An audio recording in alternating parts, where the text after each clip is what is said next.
All right, Chuck.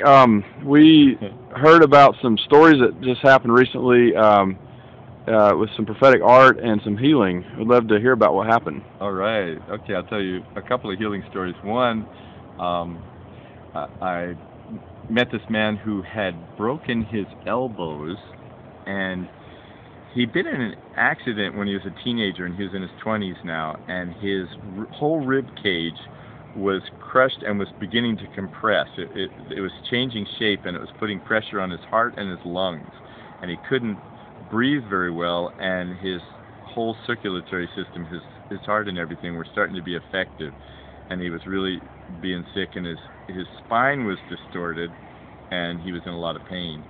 And so I asked him if I could bring the presence of God, and he said, yeah. And where was this? This was in the healing rooms at Bethel last week. Okay. And so I prayed, and I saw a cylinder of light come right down and encase his body. Wow.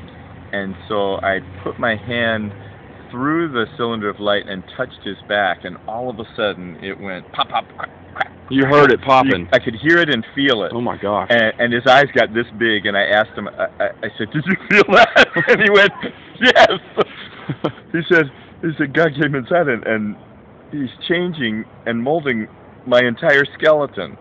And he felt his entire ribcage and spine. His spine straightened up, and his ribcage changed. Oh my gosh. Shape, right, like in 2 seconds. And was he like standing up straighter? What happened? He had freedom. He said he could breathe.